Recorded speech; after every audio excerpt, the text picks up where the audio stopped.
today we have Zach. Take it away. All right. Hi, everyone. Thanks for coming out.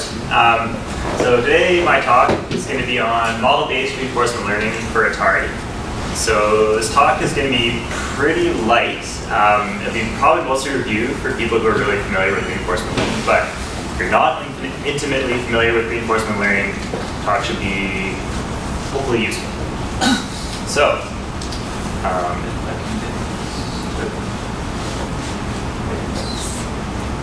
there we go. All right. So first up, we're gonna give a quick review of model-free versus model-based reinforcement learning. Then I'm going to talk about why I think model-based reinforcement learning might be useful for Atari. And then lastly, we'll look at two recent papers that attempt to apply model-based RL to Atari. So this is what I mean when I say reinforcement learning. This is the agent environment loop. This is from the RL textbook. So observations or state and reward come from the environment, and then the agent selects an action to interact with the environment, and then from which the agent receives the next state and reward. And the overall goal is to maximize the expected return, which is just the sum of future rewards. So RL can roughly be divided into two paradigms. Well, maybe you can divide it like further and or differently, but for our purposes, we can consider like two main camps. The first camp is model-free methods, and then the other camp is model-based solution methods. And I'm talking specifically about solution methods and not about the RL problem, which is slightly different. So model-free methods don't need a model of the environment. They usually improve a value function and or policy directly through interacting with the environment and without explicitly learning a model of that environment. Model-free methods rely specifically on learning. Some examples are Monte Carlo method and the beloved TD learning. So in contrast, model-based methods require an explicit model of the environment and they rely on planning. Planning here is used specifically to describe any process that takes a model as input and uses it to improve a policy. And a model in this case is anything that can be used to predict how the environment will respond to actions. And models can be learned or they can be given. A model can be used to simulate the environment and produce simulated experience.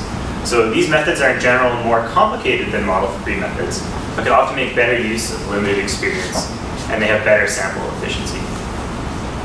So some examples of model-based approaches are like dynamic programming or heuristic search. So this is a handy diagram from the RL book again.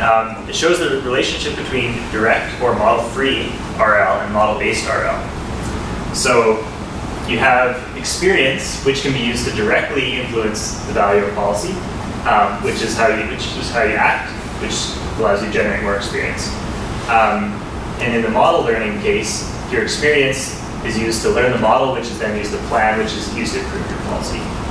So in this diagram also like clearly suggests the next thing, like the next obvious step. So it turns out that planning and learning can be integrated. Planning can be done online while interacting with the environment. And real experience is used to improve the model and also to directly improve the value function and our policy. So we do the direct RL thing and the model learning and planning thing both simultaneously. So an example of this is DynaQ and all of its extensions to function approximation and multi-step and that sort of thing. So DynaQ in this case is everything that's happening in this diagram, but both these paths are happening as fast as possible at the same time. So this is another diagram of the general Dyna architecture. There's real experience in the middle there, which gets passed from the environment to the policy. The real experience is used in two ways. To update the policy directly on the left-hand side there, and to update the model, which then can be used to produce simulated experience, which is also used to update the policy. So moving on to our second topic. The Atari 2600 was a home video game system from the 70s, and it's now a testbed for evaluating RL algorithms. Something called the Arcade Learning Environment is a platform that enables easy testing of many of the games. And more recently, OpenAI Gym and OpenAI Universe have surfaced as other testing platforms for Atari games as well. The games available for the Atari 2600 are quite complex and quite varied, which makes them really challenging for RL agents. The games feature high-dimensional input in the form of images or frames from the emulator. They often have many actions, I think up to 18 different possible actions. They're partially observable, so they're not really Markov. Many games have complicated dynamics. And most games have a relatively simple scoring system, which is useful for giving feedback to the agent. And some games have really sparse rewards, where the agent will have to do lots of actions for extended periods of time before it ever sees a positive or negative reward. So some of the games that are regularly tested include simpler games, such as this one, which is called Breakout. And in this game, the goal is to eliminate the rainbow colored blocks by bouncing this ball off of the paddle. Another straightforward game is called Freeway, where the goal is to get the chicken here and there, in this case, across the road. And currently, the state-of-the-art algorithms for the Atari 2600 can outperform humans on many of these games. However, there are some where the score could certainly be improved, and there are others where algorithms really struggle. So one example of a much more difficult game is one called Montezuma's Revenge. And the current state-of-the-art really struggles with this game. So the game consists of exploring an underground pyramid and collecting jewels and killing enemies along the way to score points. So the playable character is this little guy here, and he moves around the world avoiding enemies and collecting jewels. And why it's so difficult is likely because the reward signal is really sparse. It takes a lot of coordinated actions to get anywhere, and let alone collect objects or kill enemies. So I think his name's Panama Joe. In order to get into this room, in another room, he would have had to have collected a key to be able to open this door. And so if you're just doing one-step value function type thing, it has to learn a lot to be able to navigate around this world. And one of the issues is epsilon greedy exploration is not really effective in this case, because if you're taking effectively a random walk, it takes a long time to get a long distance away from the starting point. So there are some alternative schemes that help with exploration, especially in this game and other similar games, which do increase the score. So people working on it. So why might model-based reinforcement learning be useful for Atari? So the big reason is that model-based reinforcement learning methods are more sample efficient than direct methods. So current state-of-the-art methods take hundreds of millions of observations in the form of game frames to reach their asymptotic performance. So in the case of the famous DeepQ Networks paper, I think they reported their asymptotic performance after 200 million frames, which is equivalent to months of real-time game playing. So a method that's more sample efficient might be able to achieve similar performance or better performance for requiring a lot fewer observations.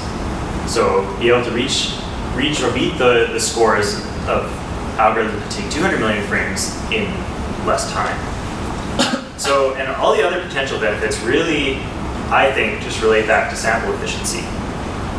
So using model-based reinforcement learning could lead to a better representation of the problem versus just using a model-free value-based method. They could lead to more efficient exploration because then now you have a model of the environment which you can use to do planning. And the model of the environment will allow to do rollout type planning like Monte Carlo tree search, which has seen great success in other domains. So in general, different RL solution methods will perform better or worse depending on the problem. And model-based methods have not really thoroughly been explored for Atari, and so we're not really sure how well they will do compared to value-based methods like deep Q learning. The reason why there hasn't been a lot of work on model-based methods for Atari is likely due to the difficulty of learning a model on the environment's dynamics. I think it's difficult to take game frames as your input and then learn something useful about how the game behaves. So the key part of model-based reinforcement is you have to learn a model, which is the distinguishing thing from model-free methods where you don't need a model of environment's dynamics. So there's a couple of recent papers that I want to talk about briefly that try to address this problem. So action conditional video prediction can be used to learn a model of the environment. So this is a 2015 paper by a group from the University of Michigan.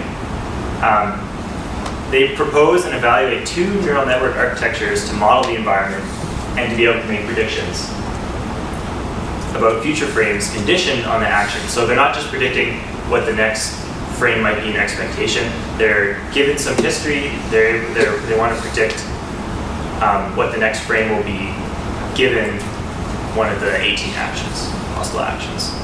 And this is the first paper to make and evaluate long-term video predictions conditioned on the actions or the control inputs. So what does this action conditional thing actually mean? So they're doing it as like a deep neural network architecture that kind of looks similar to an autoencoder.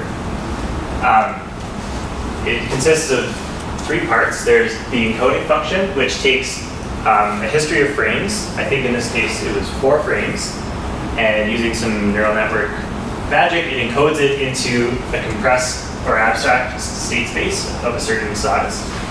And then they use like a linear multiplicative action transformation that takes it to like the next step, and then they use a decoder, which is just the reverse of the encoder, to produce the predicted frame.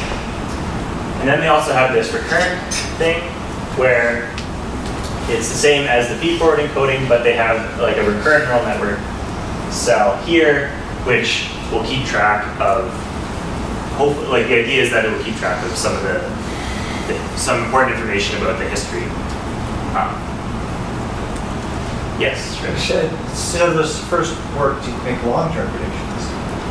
It doesn't look like there's any long-term predictions here. Right. So what I mean by long-term predictions is this, given some history, this will predict one time step in the future. Right? But you can take this and then feed it back into the encoding, and then give it another action, and it will make another prediction in the future. So does that make sense?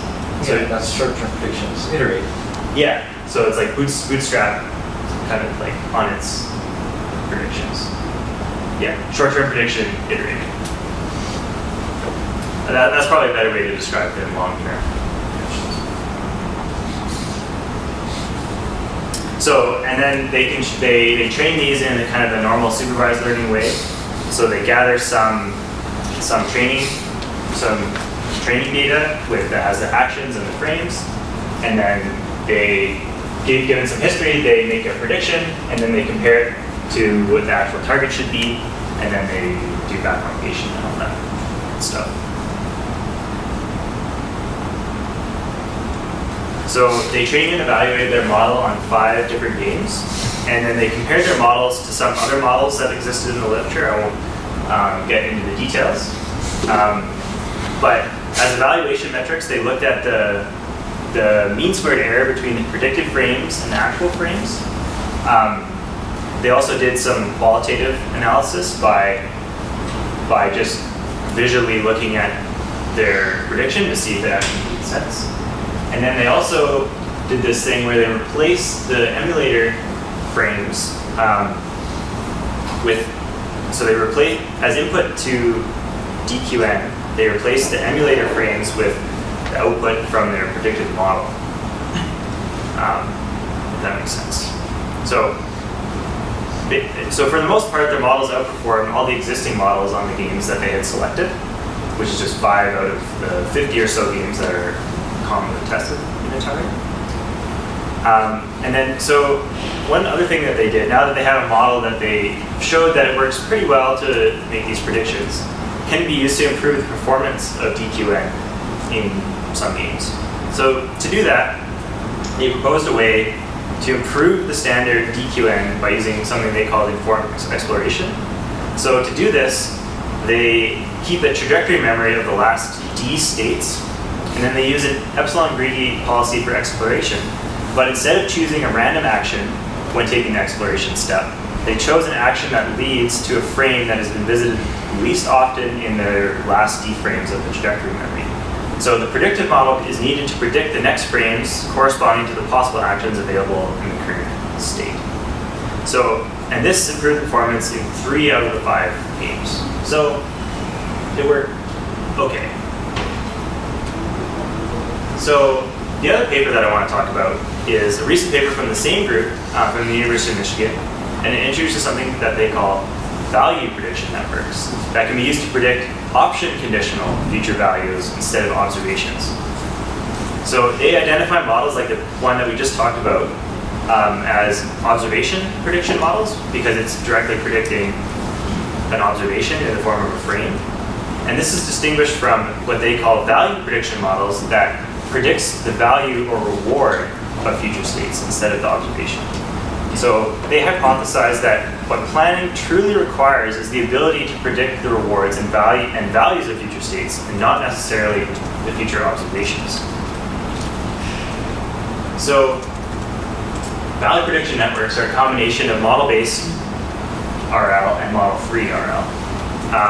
They're model-based in the sense that they learn dynamics of an abstract state space that is sufficient for computing the future rewards and values.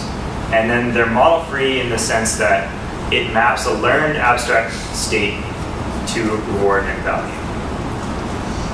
They also present the architecture in the options framework instead of just using primitive actions. And they don't say why they do this, but I think it's done just to make it more flexible. Since VPN has a model, rollouts of options to a certain depth D can be performed in the abstract state space. The options with the best predicted values can then be executed or used as a target during training. So for their options with VPN, they use a frame skip of 10, which means that the primitive action is repeated for 10 frames. And so normally for algorithms playing Atari, they use a frame skip of 4. So the algorithm will select an action and it's repeated 4 times for 4 time steps. So they just extend that to make the options a bit longer and use a frame skip of 10. They also use 3 option step predictions for planning. So agent predicts the values up to about half a second in the future in real time. And as you can see from this table, VPN outperforms DQN, the DQN baseline algorithm, on 7 out of 9 Atari games. And it also turns out that VPN learns faster than DQN on several of the games as well, which is not shown in this. So those are just 2 kind of the recent papers that have tried to address this model-based thing in Atari games. So, are there any questions?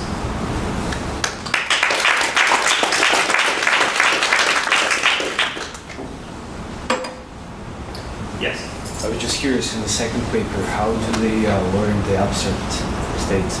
I guess they mean these are not the images, these are state or feature-based states, right?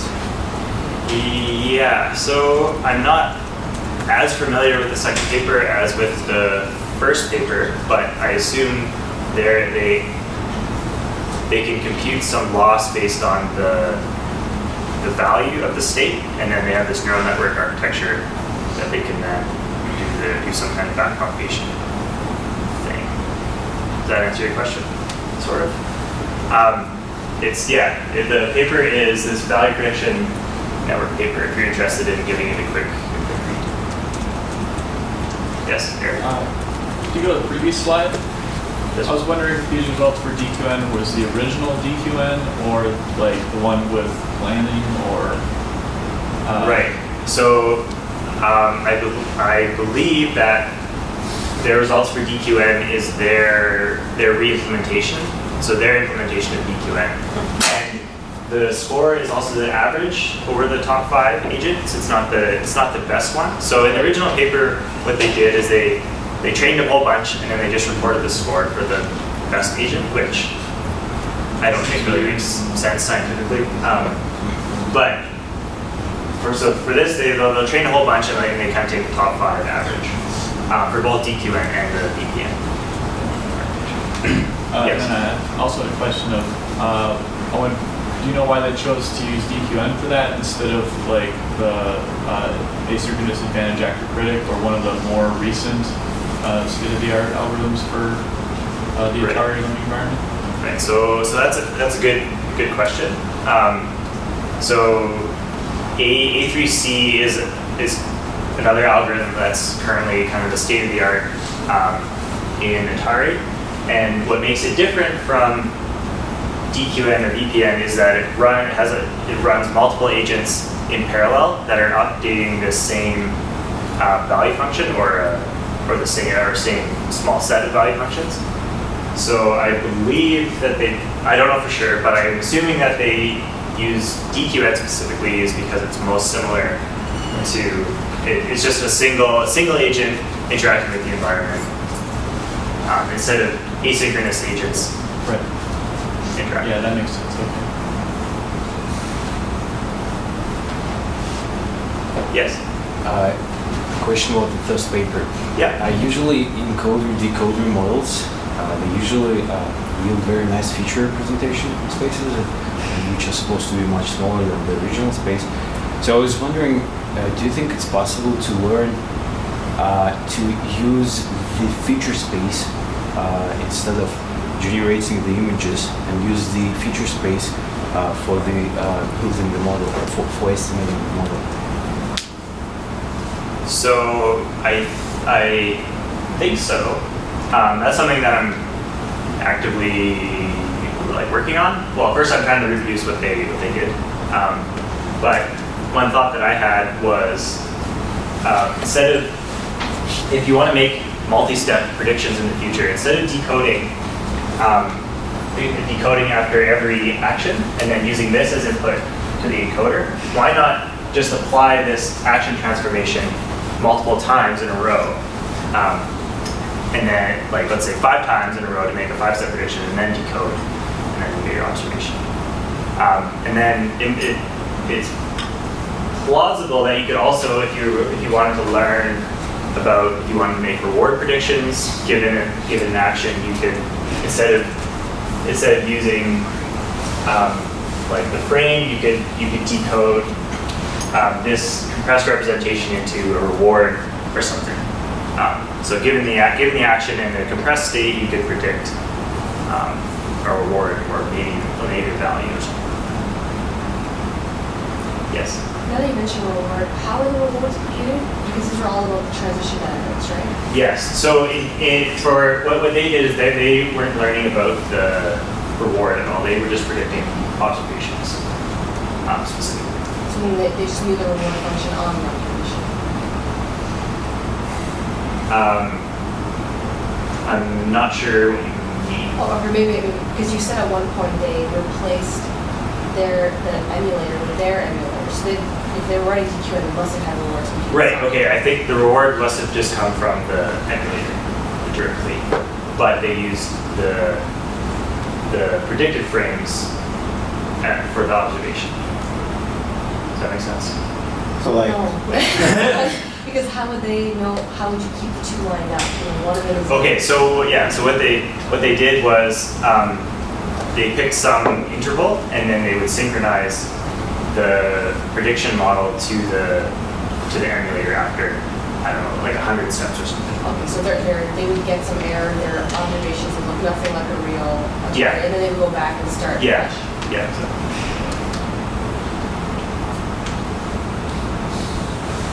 Yes. So the difference between those two models, like the error signal that's being used to train those two models, my interpretation of it is that the one on the left, the feed-forward encoding, your error is basically how bad your next frame is from what's actually happening. And for Yeah. long-term prediction, and you try to reduce that error. And then for long-term predictions, you just compound just like iterate that prediction, but you don't train on that. Whereas in the second case, with the recurrent encoding, you're actually kind of doing some sort of back propagation through time. So you're actually looking at, with the recurrent encoding, you're saying that, let me predict 10 frames in the future, let's say. And then use the error at the end of the 10 frames to back propagate to time. Is that a fair characterization of those two? Yes. For the recurrent encoding, but they also train the feed-forward encoding in a similar way to the recurrent encoding using back propagation through time. Okay, and that somehow that does not make it a recurrent encoding? Like it's... Yes. I have to look in the paper and we can talk about the details, but yes. But I think for the architecture, the inputs are the same, just that in the CNN, they stack the images together and learn the filters for a few images. And the recurrent one, you just do it as a regular recurrent feed, do one image after another, but the inputs are exactly the same. So the internal structure is different, but the inputs and outputs are exactly the same, and you train the same thing, and the loss is the same. So there is one difference in the inputs between each one. Since this is a feed-forward encoding, and we're dealing with a partially observable non-Markov thing, they actually used the previous 4 frames to predict a single next frame, whereas with the recurrent encoding, they just give it 1 frame, as in to predict the next frame. But the recurrent style hopefully keeps track of some of the history. So to make how do I explain this? So to make the future prediction, they have to prime the recurrent encoding with a series of individual frames. That's probably more confusing than helpful, but if you feed one image, then it's not a recurrent network, I guess, because one image just one point in time, then it becomes a feed forward. There's no recursion. If you feed few images, then it becomes recurrent. It keeps pushing the image into the same feature space, and then you sample from it. That's my guess. yes. This is a pair of images. One is in the input, one is in the output, so it's not one image. No, I'm just making a remark to the presenter. He said they feed one image and they make a prediction about one image. But, to make it recurrent, you feed the few images and then predict one image. So you need more than one image. Yes. So, Yes. If it's a one, then it's just a feed forward. There's no recurrence. Yes, but the second image is the output of decoding.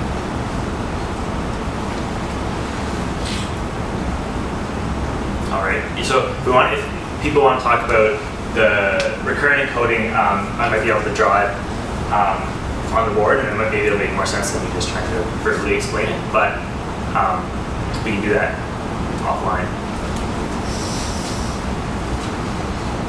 I Is just there any other wanted to questions? clarify that both networks were explicitly trained on their performance over long-term predictions.